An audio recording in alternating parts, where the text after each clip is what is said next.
الشیطان الرجیم بسم اللہ الرحمن الرحیم یا ایہا الذین آمنوا اذا ضربتم فی سبیل اللہ فتبینوا ولا تقولوا لمن القی الیکم السلام لست مؤمنا تبتغون عرض الحیاۃ الدنیا فعند اللہ مغانم کثیرہ کذالک کنتم من قبل فمن اللہ علیکم فتبینوا ان اللہ کان بما تعملون خبیرا لا یستوی القاعدون من المؤمنین غیر اولی الضرر والمجاہدون فی سبیل اللہ باموالہم وانفسہم فضل اللہ المجاہدین باموالہم وانفسہم علی القاعدین درجہ وکلا وعد اللہ الحسنى وفضل اللہ المجاہدین علی القاعدین اجرا عظیما درجات منہ ومغفرۃ ورحمہ وکان اللہ غفورا رحیما ان الذین توفاہم الملائکۃ ظالمی انفسہم قالوا فیم کنتم قالوا کنا مستضعفین فی الارض قالوا الم تکن ارض اللہ واسعۃ فتہاجروا فیہا فاولئک مأواہم جہنم وساءت مصیرا الا المستضعفین من الرجال والنساء والولدان لا یستطیعون حیلۃ ولا یہتدون سبیلا فاولئک عسى اللہ ان یعفو عنہم وکان اللہ عفوا غفورا ومن یہاجر فی سبیل اللہ یجد فی الارض مراغما کثیرا وسعا ومن یخرج من بیتہ مہاجرا الی اللہ ورسولہ ثم یدرکہ الموت فقد وقع اجرہ علی اللہ وکان اللہ غفورا رحیما صدق اللہ العظیم۔ آیت نمبر 93 سے لے کر آیت نمبر 100 تک انشاءاللہ آج ہم سماعت کریں گے۔ یا ایھا الذین آمنوا اذا ضربتم، اے اہل ایمان جب تم سفر پر نکلو، فی سبیل اللہ، اللہ کی راہ میں، جب تم اللہ کی راہ میں سفر پر نکلو جہاد کے لیے تو فتبینوا، تو خوب تحقیق کر لو، ولا تقولوا لمن القی الیکم السلام لست مؤمنا، اور نہ کہو اسے جو بھیجتا ہے تم پر سلام، کیا نہ کہو کہ تم مومن نہیں ہو، اسے یہ نہ کہو جو تم پہ سلام بھیجتا ہے اسے یہ نہ کہو کہ تم مومن نہیں ہو۔ تبتغون عرض الحیات الدنیا، تم تلاش کرتے ہو سامان دنیاوی زندگی کا، فعند اللہ مغانم کثیرہ، بس اللہ کے پاس بہت غنیمتیں ہیں، وہ تمہیں غنی کر دے گا۔ کذالک کنتم من قبل، ایسے ہی کافر تم بھی تھے، اس سے پہلے ایسے ہی تم بھی اس سے پہلے کافر تھے۔ فمن اللہ علیکم، پھر اللہ نے تم پر کیا کیا؟ احسان کیا۔ فتبینوا، تو خوب تحقیق کر لیا کرو۔ ان اللہ کان بما تعملون خبیرا، یقیناً اللہ تعالیٰ اس سے جو کچھ تم کرتے ہو خبردار ہے۔ اللہ تعالیٰ نے فرمایا نا، یا ایھا الذین آمنوا اذا ضربتم فی سبیل اللہ، جب تم سفر پر نکلو اللہ کی راہ میں جہاد کے لیے تو کیا کیا کرو؟ تحقیق کر لیا کرو۔ واقعہ یوں ہے کہ حضرت اسامہ رضی اللہ عنہ کی قیادت میں حضور نے ایک سریہ روانہ فرمایا۔ ایک غزوہ ہوتا ہے اور ایک سریہ ہوتا ہے۔ غزوہ وہ ہوتا ہے جس میں رسول خدا شریک ہوں، اور سریہ وہ ہوتا ہے جس میں آپ شریک نہ ہوں۔ کفار کو جب لشکر اسلام کی آمد کی خبر ملی تو بھاگ گئے، کفار کو جب لشکر اسلام کی خبر ملی تو بھاگ گئے، لیکن مرداس نامی ایک شخص جو مسلمان ہو چکا تھا وہ اپنے مال مویشی کے ساتھ ٹھہرا رہا۔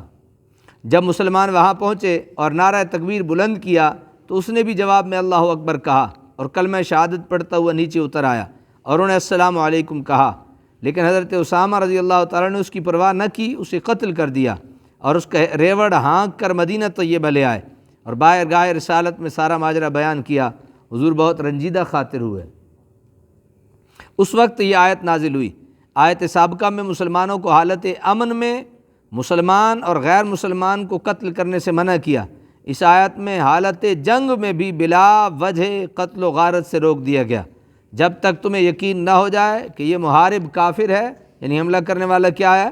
کافر ہے، اس وقت تک ہاتھ نہ اٹھاؤ، اور اگر کوئی عین اس وقت بھی اظہار اسلام کرے تو مال غنیمت کے حصول کے لیے اس کی شہادت رد نہ کر دو، شہادت رد نہ کر دو۔ اس فنا پذیر دولت کی خاطر تم ایک مومن کی شہادت ایمان رد کر رہے ہو، شہادت ایمان رد کر رہے ہو، تو یہ معلوم ہونا چاہیے کہ رزق کی کنجیاں اللہ کے ہاتھ میں ہے۔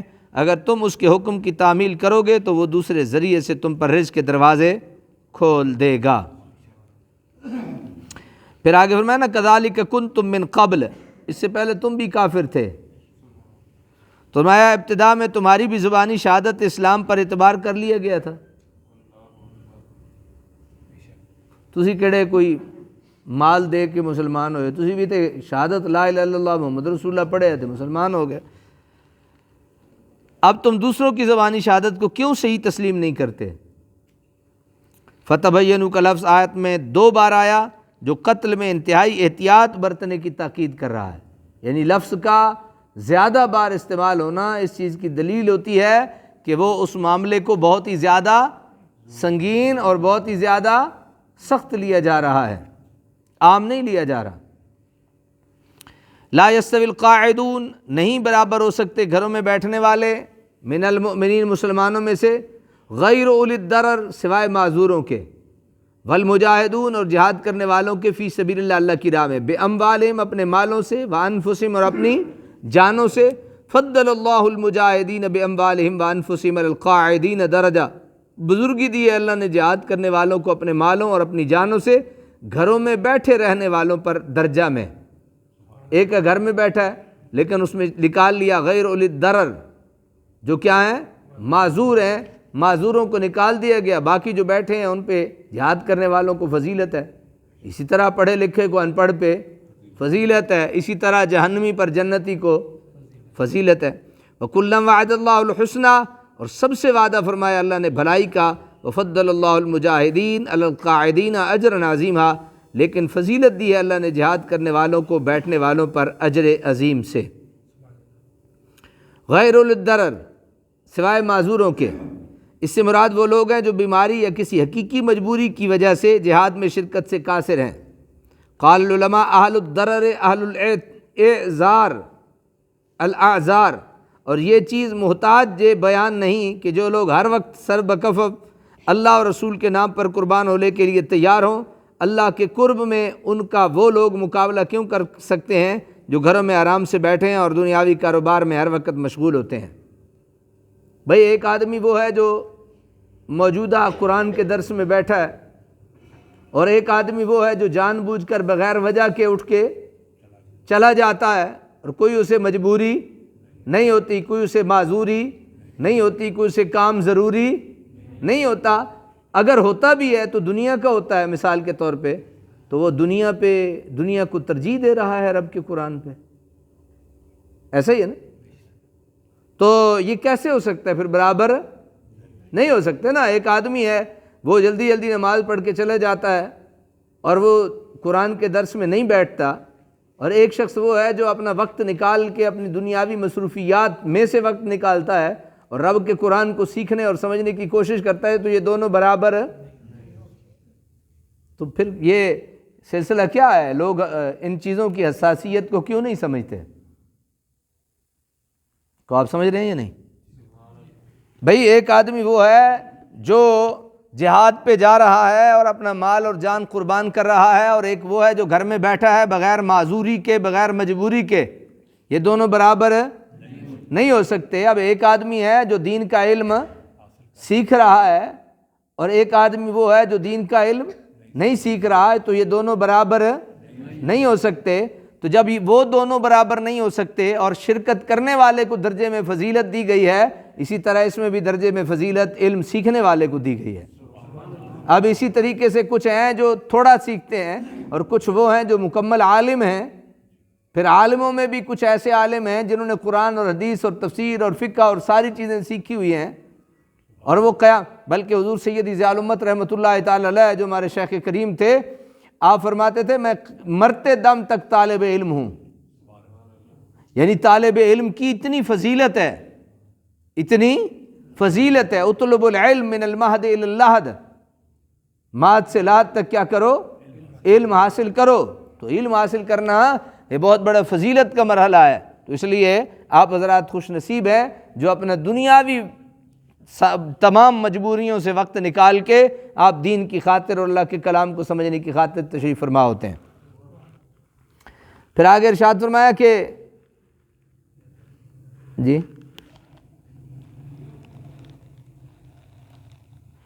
درجات منہ ومغفرۃ ورحمہ, ان کے لیے بلند درجے ہیں اللہ کی جناب سے, ومغفرہ اور نوید اور بخشش کی کیا ہے؟ نوید ہے، ورحمہ اور رحمت ہے. سبحان اللہ. ان کے لیے کیا ہے؟ درجے سے رب بلند نہیں، درجے بھی بلند ہیں، بخشش کی، مغفرت کی، نوید بھی ہے، خوشخبری بھی ہے اور رحمتیں بھی ہیں. تو اللہ کی راہ میں آنے والے ہر شخص کے لیے جہاد کوئی سارا سال تو نہیں نہ رہتا، یہ بھی جہاد ہے. جہالت کے خلاف یہ جہاد ہے. کو سمجھے یا نہیں؟ کیا سمجھے آپ؟ وہاں جان بچانے کے لیے جہاد ہے، یہ ایمان بچانے کے لیے جہاد ہے، یہ جہالت کے خلاف جہاد ہے. علم حاصل کرنا. اگر کوئی شخص مر گیا اور وہ جاہل مرا، کوئی شخص مر گیا اور وہ جاہل مرا، اور اس نے جا کے کل بروز قیامت کہہ دیا میں تو جاہل تھا، تو اسے بھی سزا زیادہ ملے گی. اسے یہ کہا جائے گا تو نے پوچھا کیوں نہیں، تو نے سیکھا کیوں نہیں. میری بات سمجھ گئی یا نہیں؟ بھائی سیکھو. فاسألوا اہل الذکر، اے اہل العلم، اہل علم سے پوچھو، سیکھو. السوال نصف العلم، پوچھنا آدھا علم قرار دیا گیا. کیوں؟ علم کی فضیلت کی بنا پہ. تو اس لیے حضرات آپ شوق اور محبت سے تشریف فرما ہوا کریں، اور کوشش کیا کریں اپنے ساتھ اپنے ایک دوست کو اور لے آیا کریں جس کو آپ چاہتے ہیں کہ یہ جہنم میں، بس جس کے لیے آپ کی یہ لالچ ہے نا یہ جہنم میں نہ جائے، یہ آگ میں نہ جلے، اس کو لے آیا کریں. ہے نا، امتحان میں آپ کو ڈال دیا ایک بڑے سارے، اس کو لے آیا کریں جسے آپ چاہتے ہیں یہ جہنم میں نہ جلے، اسے لے آیا کریں. تو بس یہ میرا کام تھا اشارہ دینا، آگے آپ جانے، آپ کا کام جانے. اور پھر بڑی مزے کی گفتگو فرمائی اللہ تعالیٰ نے. فرمایا وَمَغْفِرَةٌ وَرَحْمَةٌ، مغفرت بھی ہے اور رحمت بھی ہے. اور آخر میں بہت خوبصورت کلام فرمایا وَكَانَ اللَّهُ غَفُورًا رَحِيمًا، اللہ تعالیٰ بخشنے والا بھی ہے اور رحم فرمانے والا بھی ہے. اچھا جہاں غفور کہا نا وہاں رحیم بھی کہا، جہاں غفور کہا وہاں اکثر رحیم بھی کہا. تو غفور تو وہ گناہ جو ہمیں پتہ تھا اور ہم نے ان کی معافی مانگ لی، وہ ہو گئے غفور میں. اب رحیم میں وہ ہو گئے جن کا ہمیں پتہ ہی نہیں تھا، وہ بھی بخش دیے. میری بات سمجھ گئی یا نہیں؟ پتہ تھے، معافی مانگ لی، وہ ہو گئے غفور میں، مغفرت میں ہو گئے. اور پتہ نہیں تھا ان کے گناہوں کی وہ سزا اس نے خود سے معاف کر دی، وہ رحیم میں ہو گئے. اور وہ ایسا کرتا ہے، وہ ایسا کرتا ہے، وہ ہم پہ مہربانیاں، کرم نوازیاں کرتا ہے. ان الذین توفاہم الملائکۃ ظالمی انفسہم، بے شک وہ لوگ کہ قبض کیا ان کی روحوں کو فرشتوں نے اس حال میں کہ وہ ظلم توڑ رہے تھے اپنی جانوں پر. قالوا فیما کنتم، فرشتوں نے انہیں کہا تم کس شغل میں تھے، معذرت کرتے ہوئے تم کس شغل میں تھے، بھائی تسی کیا کر رہے ہو. سمجھ آ گئی یا نہیں؟ اس سے مراد حضور رحمۃ اللہ عالمین صلی اللہ علیہ وسلم جب ہجرت کر کے مدینہ طیبہ تشریف فرما ہوئے تو بعض مسلمان اپنے عزیز و اقارب اور مال و جائیداد وغیرہ کی وجہ سے مکہ ہی میں رہ گئے. یہ ہجرت کر رہے وہ مکہ میں رہ گئے. اور اس وقت جب کہ ہجرت فرض تھی، ہجرت نہ کی. ہجرت کیا تھی؟ فرض تھی، ہجرت نہ کی. مرتے وقت فرشتوں سے جو ان کا مکالمہ ہوگا اس کا ذکر ہو رہا ہے، فرشتوں سے گپ شپ، وہ اس کا ذکر ہو رہا ہے. اس وقت ہجرت فرض ہونے کے دو سبب تھے. ایک تو مکہ کی فضا ایسی ناسازگار تھی کہ کھلا شرک ہو رہا تھا، فسق و فجور کا بازار گرم تھا، عقیدہ اسلامی کے اظہار اور عبادات کی بجا آوری ازحد مشکل تھی. ان حالات میں ایمان کے ضائع ہونے کا قوی اندیشہ تھا، اس لیے ضروری تھا کہ جسے اپنا ایمان عزیز ہے وہ وہاں سے ہجرت کر جائے. اس کے علاوہ مدینہ طیبہ پر کفار ہر وقت حملہ آور ہوتے رہتے تھے. وہاں کے مسلمانوں کو شدید ضرورت تھی کہ ان کے دینی بھائی ان کے ساتھ آ ملیں اور ایسے مشکل اور نادر وقت میں ان کی تقویت کا باعث بنے. پتہ نہیں پہنچے ہیں کہ نہیں، سمجھ آئے نہیں؟ قالوا کننا، معذرت کرتے ہوئے انہوں نے کہا مستضعفین فی الارض، ہم تو بے بس تھے زمین میں، ہم تو کیا تھے؟ بمال ڈنگر اتھے آیا تیسی ان کے کریے. قالو فرشتوں نے کہا الم تکن ارض اللہ واسعہ، کیا نہیں تھی اللہ کی زمین کشادہ، فتہاجروا فیہا، تاکہ تم ہجرت کرتے اس میں.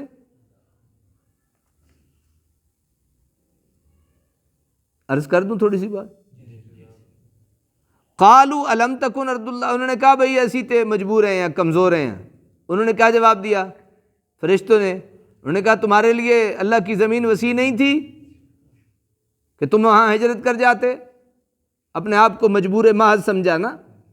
تو اللہ تعالیٰ نے تو زمین کیا کی ہے؟ وسیع فرما دی ہے. ایک جگہ بندہ سر نیچے کر کے دشمن سے مار کھاتا رہے، مار بھائی میں تو لس ہیں، یہ کہاں کا اصول ہے بھائی؟ اگر کوئی تمہیں وہاں رہنا مشکل ہو گیا، چلو آگے چلے جاؤ. وہاں مشکل ہے اور آگے چلے جاؤ، وہاں مشکل ہے اور آگے چلے جاؤ. یہ جو ہم کتنی کتنی ہجرتیں کرتے ہیں دنیا کے لیے، گاؤں سے شہر کی طرف اکثر لوگ آتے ہیں. مقصد کیا ہوتا ہے؟ پہلی روزی روٹی، دوسرا علم. چلو کوئی شریف بھی ہوندے نا، سارے نے ایک کیٹیگری تے نہ پاؤ.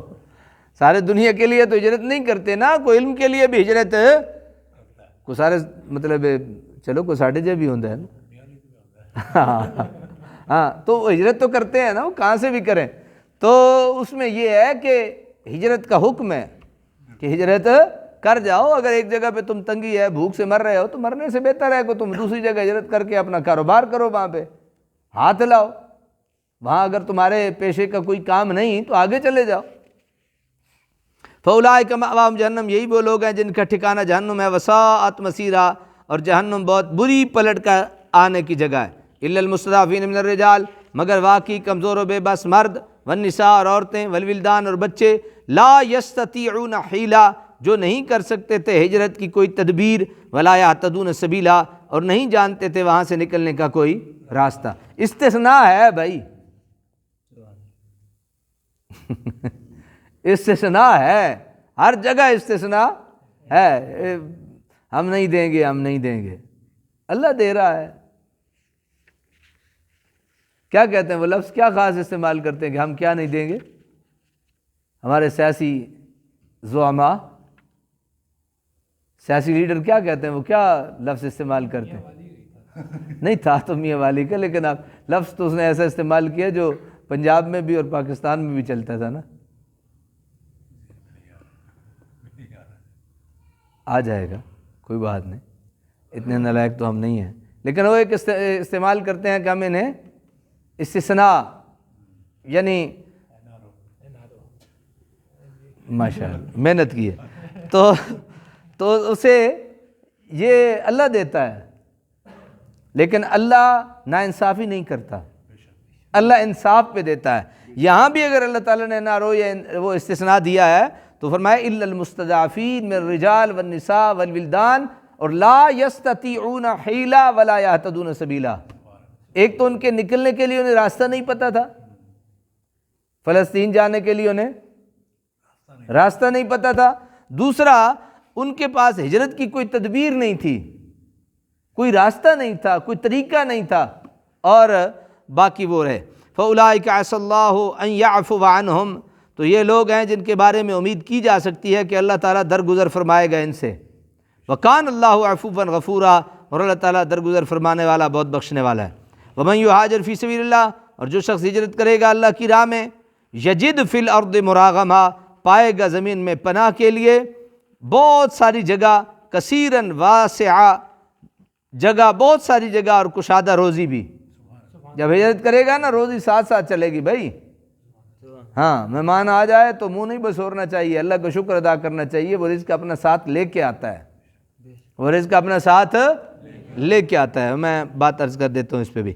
وَمَن يَخْرُجْ مِن بَيْتِهِ مُهَاجِرًا، اور جو شخص نکلے اپنے گھر سے ہجرت کرتے ہوئے إِلَى اللَّهِ وَرَسُولِهِ، اللہ کی طرف اور اس کے رسول کی طرف، ثُمَّ يُدْرِكُهُ الْمَوْتُ، پھر آ لے اس کو راستے میں موت، فَقَدْ وَقَعَ أَجْرُهُ عَلَى اللَّهِ، تو ثابت ہو گیا اس کا اجر اللہ کے ذمہ ہے. سبحان اللہ. نماز پڑھنے نکلا، اگلی کی نیت کی اللہ کے راہ میں ہے، اگلے سال کے رمضان کے روزے رکھنے کی نیت کی، اللہ کی راہ میں ہے، اگلے جمعہ پڑھنے کی نیت کی، اللہ کی راہ میں ہے، بس اللہ کی راہ میں ہے تو پھر اسے موت آ جائے گی تو وہ شہید کے رتبے پہ لکھا جائے گا۔ بس نیت سیدھی ہو جائے نا حضرات، نیت وچ وٹے نہیں ہونے چاہیے۔ نیت جی وہ میں ایک جگہ پہ گیا تھا تو انہوں نے ایک جملہ لکھا تھا، انہوں نے کہا صرف جمعہ فرض نہیں، وہ اپنی جگہ پہ گناہ موجود ہے۔ اس سے گناہ گاروں کو امید نہیں دلائی جا رہی کہ تم ٹھیک ہے گناہ کرتے رہو اور جمعے کی نیت کر لو یا اگلے روزوں کی۔ اگر جمعے تک وہ جی ہی نہ سکا تو درمیان میں کتنے گناہ ہو گئے، فجر، ظہر، عصر، مغرب، عشاء، ہر 2 رکعت میں 4 سجدے، یہ کم مہنگا پیسے۔ اس واسطے اس کو تصویر کے ایک رخ میں رکھیے، دوسری رخ پہ نہ لے کے جائیے۔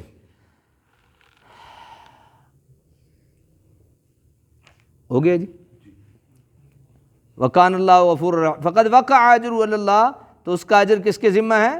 اللہ کے ذمہ۔ وَكَانَ اللَّهُ غَفُورًا رَحِيمًا، اللہ تعالیٰ غفور بھی ہے اور رحیم بھی ہے۔